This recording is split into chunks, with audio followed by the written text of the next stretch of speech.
Assalamualaikum, selamat malam, salam Pi Network. Malam ini saya sangat serius ya. Saya ingin menyampaikan beberapa hal menyangkut dengan Pi Network, informasi atau isu-isu yang bergulir di tengah-tengah masyarakat. Artinya bagi saya ini melihat ini bisa meresahkan seluruh pionir komunitas, terutama saya sendiri karena saya selaku member dan menguasai 3 akun Pi Network aktif, sudah ter-KIC, sudah ter-mainnet, Pi saya sudah masuk ke Pi Wallet. Nah, atas dasar itulah saya merasa mempunyai hak untuk mengeluarkan statement. Barangkali statement saya yang pertama bisa bermanfaat untuk teman-teman komunitas Pi Network, kemudian juga bisa bermanfaat untuk di luar komunitas Pi Network. Tentunya ini bermanfaat juga untuk saya sendiri, menjadi bahan evaluasi, bahan renungan dan lain sebagainya. Baiklah, pada kesempatan ini saya ingin menyampaikan alur dulu ya, alur ceritanya. Pi Network memang telah selesai KIC, kita bilang aja 90% sudah selesai KIC. Kemudian untuk untuk Pi mainnet atau misalnya saldo Pi sudah masuk ke dompet wallet, Pi wallet kita bilang sekarang, itu sudah mencapai 80% ya keberhasilannya. Namun perlu digarisbawahi, Pi yang masuk ke wallet Anda itu tidak semua itu open Pi, tapi hanya sebagian, dan sebagian lagi itu close Pi ya, artinya Pi terkunci, tidak bebas untuk melakukan transaksi apapun ya. Itu juga semua, saya yakin semua pionir komunitas itu menyesalkan dan menyayangkan hal tersebut. Semoga ke depan pihak manajemen memberikan sebuah kebijakan yang mana yang close Pi tersebut bisa dibuka secara otomatis oleh pemilik akun, sehingga Pi tersebut bisa open dan bisa melakukan beberapa transaksi ya, beberapa transaksi pengiriman ataupun sebagainya.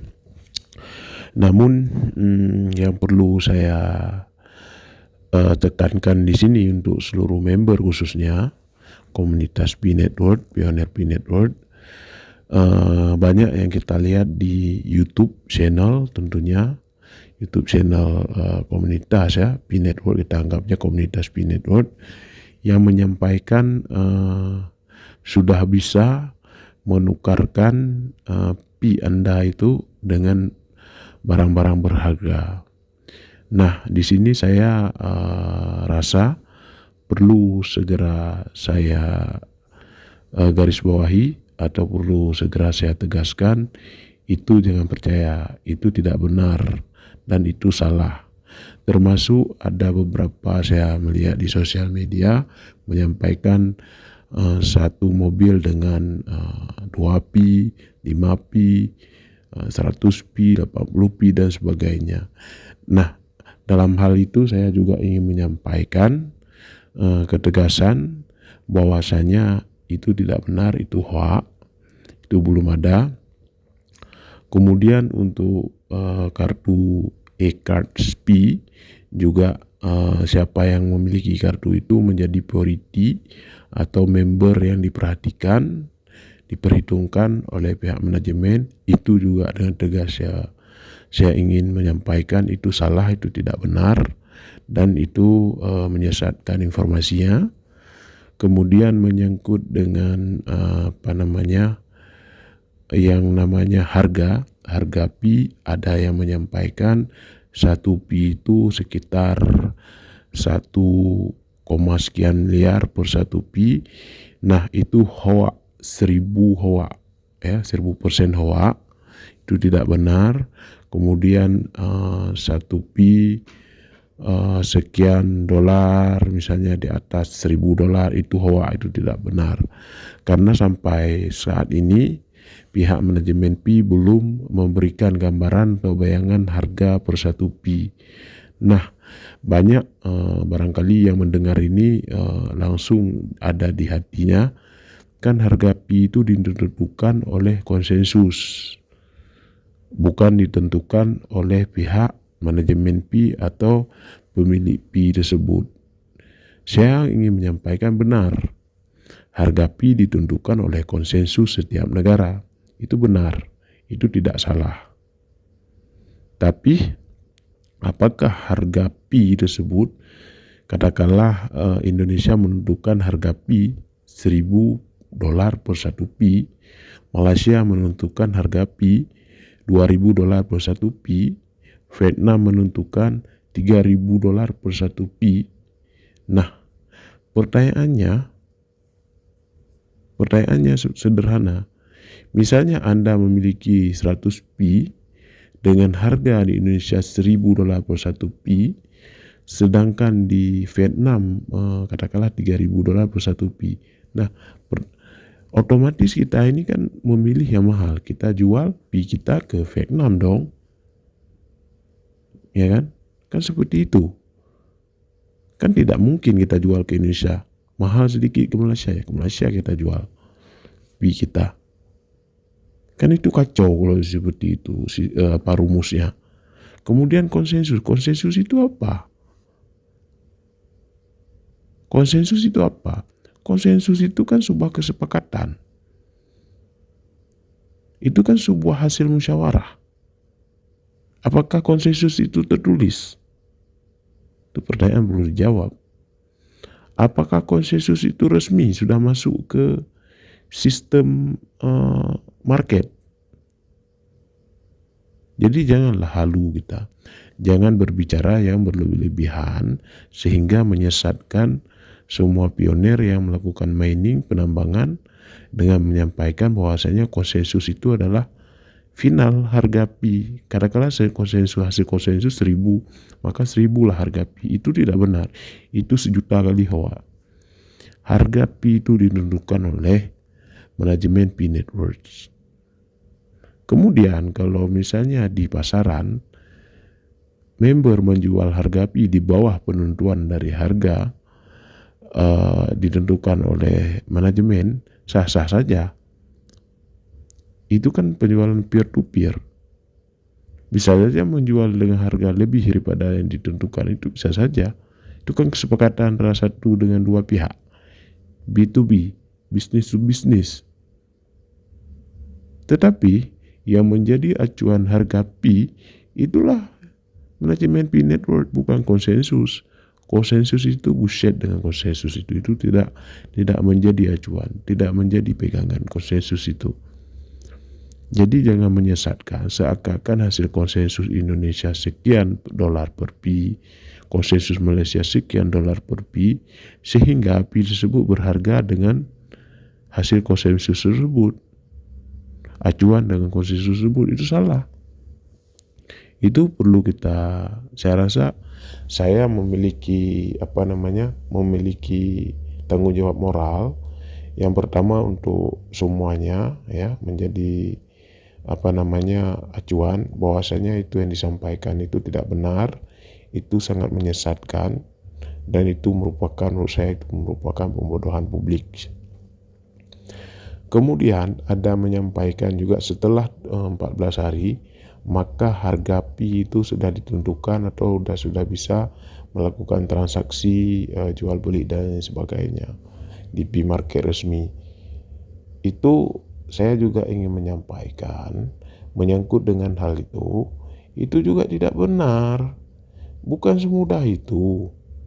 Setelah 14 hari bisa melakukan transaksi ini tolong dicatat bahasa saya. Tolong dipegang bahasa saya, buktikan setelah 14 hari apakah bisa transaksi. Saya katakan belum. Buktikan nanti. Tetap belum. Karena kenapa? Karena 14 hari bukan yang namanya setelah 14 hari sudah bisa transaksi, bukan seperti itu rumusnya. Setelah 14 hari maka itu resmi Pi Anda masuk ke wallet, kemudian masuk ke saldo yang namanya, sebentar ya saya lihat, sebentar.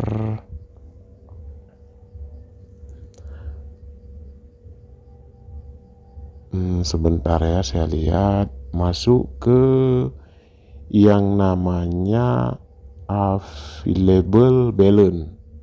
Nah, di situ nanti akan masuk available balance di situ setelah 14 hari, bukan setelah itu. Setelah 14 hari bisa melakukan transaksi, itu pembodohan publik, itu tidak benar dan itu salah. Kemudian perlu lagi saya garis bawahi, bukan berarti yang sudah masuk ke P-Wallet itu semua Anda bisa melakukan transaksi, bukan. Itu masih di lock. Itu koin Anda belum final, misalnya yang masuk itu 1000 bisa lakukan transaksi, itu tidak bisa. Itu ada di filter lagi juga, ada penyeleksian lagi juga. Tidak serta-merta Anda bisa melakukan transaksi semua. Tapi perlu saya sampaikan, banyak masyarakat menanyakan kepada saya berapa sebenarnya harga Pi. Kalau itu pertanyaan, saya tidak mampu menjawab. Saya hanya mampu menyampaikan kisaran-kisaran. Harga Pi tidak melebihi daripada $350. Itu aja. Kurang bisa jadi $1, bisa jadi $2, bisa jadi $5, bisa jadi $100, bisa jadi $200, itu bisa jadi.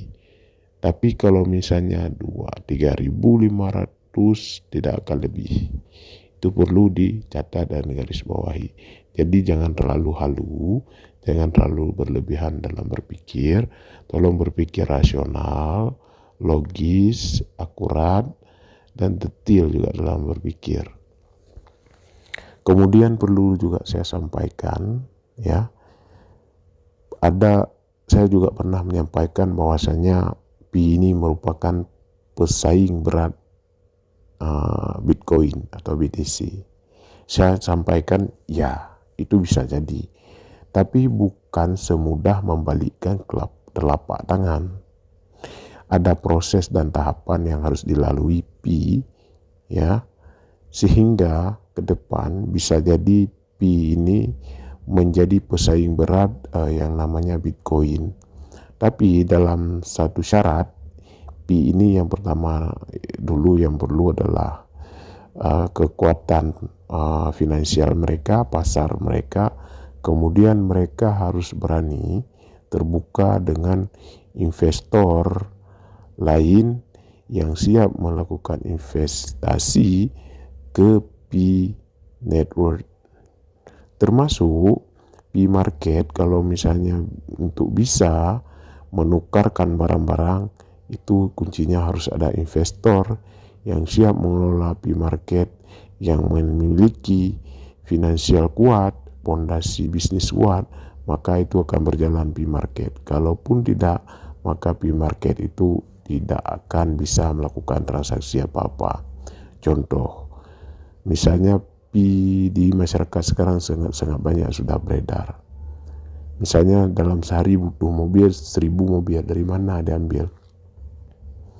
Kalau bukan investor, itu orang yang kaya raya, orang yang memiliki banyak uang. Itu perlu dipikirkan juga. Jadi tidak serta-merta Pi ini menjadi solusi untuk Anda untuk kaya instan. Anda bisa beli rumah, beli mobil, tidak. Pi ini tidak akan menjamin seseorang yang memiliki Pi itu bisa kaya raya. Itu tidak benar, dan itu sangat-sangat salah. Namun Pi ini memiliki nilai jualnya. Berapa? Jangan tanya ke saya, tanyalah ke Nicholas JS. Tapi yang jelas kita semua berharap Pi ini menjadi cryptocurrency, ya, yang memiliki kelebihan yang tidak dimiliki oleh Bitcoin dan mata uang digital lainnya yang ada beredar saat ini di dunia. Saya rasa Pi memang memiliki fondasi yang kuat, memiliki banyak member di seluruh dunia, dan memiliki brokernya yang sangat bagus atau program kerjanya yang sangat bagus. Kemudian saya masih mengkritisi Pi ini seharusnya mengembangkan yang namanya bisnis teknologi digital yang kalau kita bilang sekarang adalah 301, bisnis digital yang teknologi terbaru itu yang harus dimilikinya, sehingga Pi ini tidak akan kalah dengan cryptocurrency lain nantinya, koin-koin lainnya, sehingga Pi ini memiliki nilai jual yang sangat luar biasa di pasaran atau di tengah-tengah masyarakat. Kemudian ini juga saya ingin sampaikan kenapa Pi mengunci sebagian, karena mereka sudah memprediksi ketika tidak mengunci sebagian maka pioner Pi atau komunitas Pi itu haus dengan kekayaan, semua akan menukar, sehingga pihak manajemen Pi itu beredar Pi ke satu pihak, artinya menumpuk Pi ke pihak cukong-cukong bisnis cryptocurrency. Namun dengan demikian mereka sudah proteksi dari sekarang, makanya mereka hold Pi sehingga tidak Pi tersebut tidak mengalir kemana-mana. Pi tersebut tidak dikuasai oleh cukong-cukong bandar-bandar yang ada di dunia ini menyangkut dengan cryptocurrency. Jadi mereka juga berharap Pi ini adalah merata, setiap member tidak dikuasai oleh si pihak yang memiliki modal yang kuat gitu. Kalau misalnya sempat terjadi seperti itu kan Pi itu bisa ditransfer ke si A semua karena dia memiliki uang dan dia beli semua. Nanti ketika harga mahal dia jual dan dia dapat keuntungan. Makanya pihak Pi sekarang memproteksi hal itu sehingga mereka holdkan sebagian Pi kita, mereka kunci, kita tidak bisa melakukan transaksi apa-apa. Memang ini merupakan kecerdasan, saya lihat kehebatan dalam menganalisis pihak manajemen Pi, dan dalam hal itu juga saya sendiri mengapresiasi karena pihak Pi Network, manajemen Pi Network telah memperhitungkan hal tersebut. Itu merupakan kerja cerdas, walaupun tingkah laku mereka itu membuat kita muzarat, artinya membuat kita tidak bisa bebas menggunakan atau memanfaatkan Pi tersebut untuk melakukan penukaran atau withdraw nantinya dengan mereka kunci tersebut. Maka dari itu kesimpulannya kita ambil positifnya. Semoga Pi ini, ya saya nggak berharap harga terlalu tinggi-tinggi kali, setidaknya ada nilainya lah, ada nilai jualnya, sehingga dengan sudah ada nilai jualnya maka akan secara berlahan mungkin kemungkinan ke depan harga Pi akan terus naik dan terus mengejar cryptocurrency lainnya, koin-koin lainnya, sehingga nanti Pi menjadi primadona Bitcoin kedua nantinya. Maka dari itu dalam hal ini saya mengucapkan terima kasih atas atas dukungannya, atas komentar-komentar masukannya. Saya sangat merespon dan saya sangat welcome ya atas kritikan, masukan, pencerahan atau ilmu-ilmu yang Anda share ke kolom komentar. Itu saya sangat menghargai, sangat menghormati, sangat mengapresiasi. Bahkan saya berterima kasih, ribuan terima kasih. Itu menjadi ilmu buat saya dan menjadi ilmu buat kita. Semoga Pi ini tetap berjalan dan Pi ini menjadi harapan kita untuk memasuki gerbang kekayaan. Amin. Demikian yang dapat kita sampaikan. Mohon maaf jika ada kekurangan. Izinkan malam ini saya mengucapkan wassalamualaikum warahmatullahi wabarakatuh. Salam Pi Network, salam sukses untuk kita semua.